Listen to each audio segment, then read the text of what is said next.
ربنا وهب لنا من لدنك رحمة إنك أنت الوهاب سبحان ربك mo rántí ọ̀rọ̀ kan نعم mi ì dẹ̀ gbọ́dọ̀ má sọ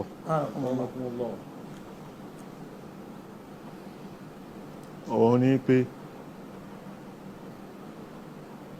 RMQK نعم tó bí gbogbo ọ̀rọ̀ yìí نعم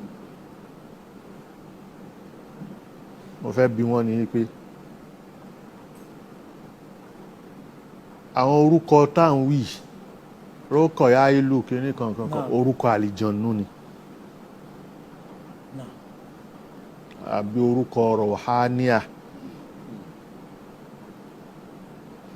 àlìjànnú àti rọ̀háníà ìkankan náà ni wọ́n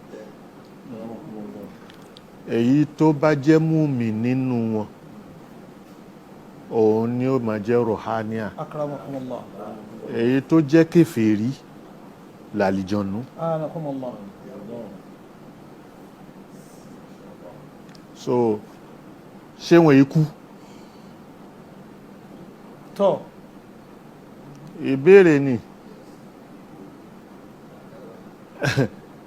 wọ́n dáhùn ṣé wọn ikú àwọn tán lọ́rọ̀ ń gbọ́ wọ́n dáhùn so kí wọ́n á sọ bọ́ta pé wọ́n ń kú akramakumullah wọ́n ń kú èyí tó bá lo ẹ̀mí tó kéré jù àbí tó kéré jù nù wọn ló máa lo 500 years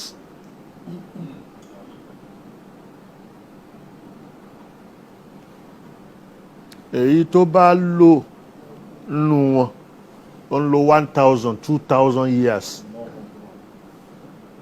torí ìjọ náà bá ti bí àlìjọ̀nú kalẹ̀ báyìí ìjọ náà ló ti fẹsẹ̀ lílẹ̀ Allahu akbar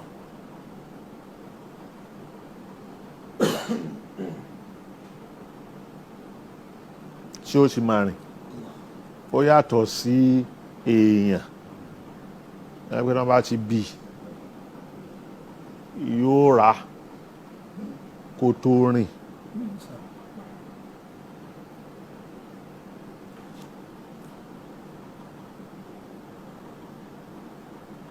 so àwọn wọ̀nyí tí wọ́n ń pè ó rọrùn kó ti kú ó rọrùn ó rọrùn kó ti kú akramakumullah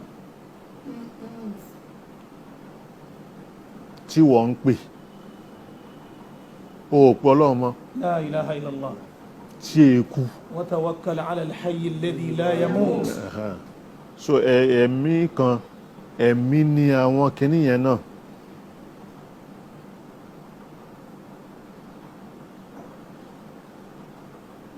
igi ń lẹ́mí igi ó ń lẹ́mí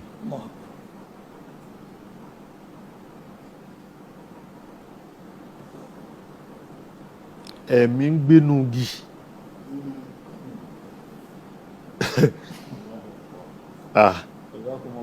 ẹ̀mí ń gbénú igi ọ̀rọ̀ igi so ìyẹn bẹ́ẹ̀ tó bá ń pe ẹ̀mí tí wọ́n kàn rorúkọ ẹ̀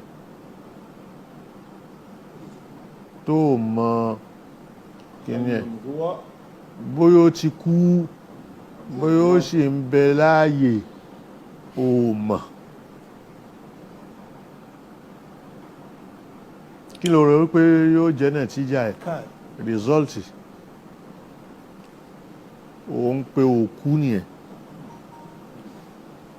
òkú kan tó ti kú tó mọ masiru ẹ̀ tó mọ bó ṣe wà so ìyẹn bẹ́ẹ̀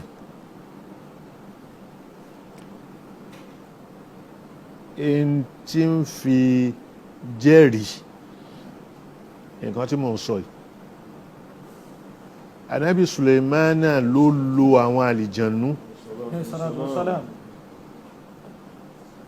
ó lo àlìjànú Ọlọ́run ló ṣe é rọ̀ fún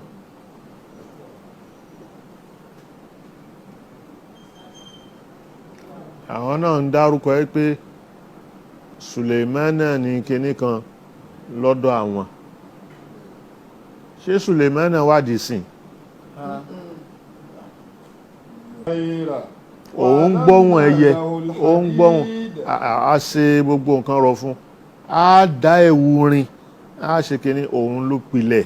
Ana imal sabiqatin wa qaddir fi sardi wa'malu salihan inni bima ta'maluna basir wa li Sulaymana ar-riha. Atẹ́gùn a ṣe rọ̀ fún Suleiman, yóò rìnrìn oṣù kan láàárọ̀, yóò rìnrìn oṣù kan lálẹ́. A ṣe ẹ̀yìn bí wọ́n ṣe ń rọ irin, wọ́n ṣe ń rọ àgbẹ̀dẹ, a ṣe rọ̀ fún.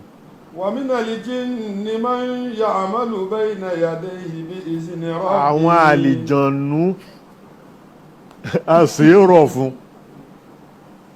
wọ́n ń ṣiṣẹ́.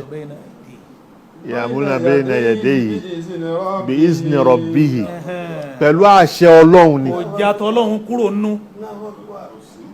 Ó yàtọ̀ sí pé àwa ń dúpẹ́ rọ́kọ̀ ya ìlú. Ọmọ bó ti kú. Àwa ń dúpẹ́ mọ́ríkọ̀tà ya ìlú. Wa man yazig minhum an amrina.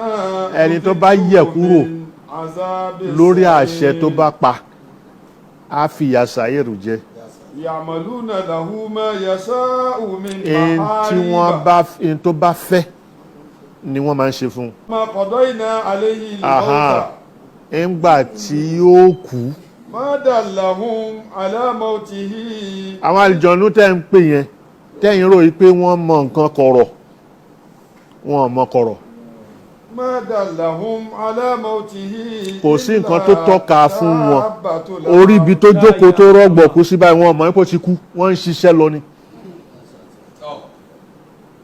Wọ́n mọ̀ pé ní sùúrù. Akramakumullah. Wọ́n mọ̀ pé Dáúdà ti kú àbí Súlémánà. Wọ́n mọ̀ pé ó ti kú.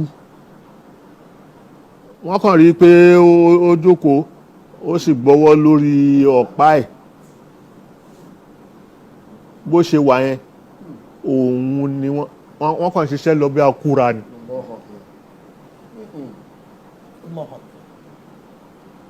Wọ́n wá ṣiṣẹ́ fá. Kò sí nǹkan tó tọ́ka ẹ́. Kò sí tó tọ́ka sí pé ó ti kú. Ìkan ló jẹ igi ẹ̀. Nígbà tí kan jẹ igi tí igi wó, ó jẹ́ kó òun náà ṣubú. Ó jẹ́ kó ìgbà yẹn náà wá mọ̀ pé law kanu ya'lamuna al-ghayba ma labisu tẹ́ ń lọ bèèrè kọ̀kọ̀rọ̀ lọ́dọ̀.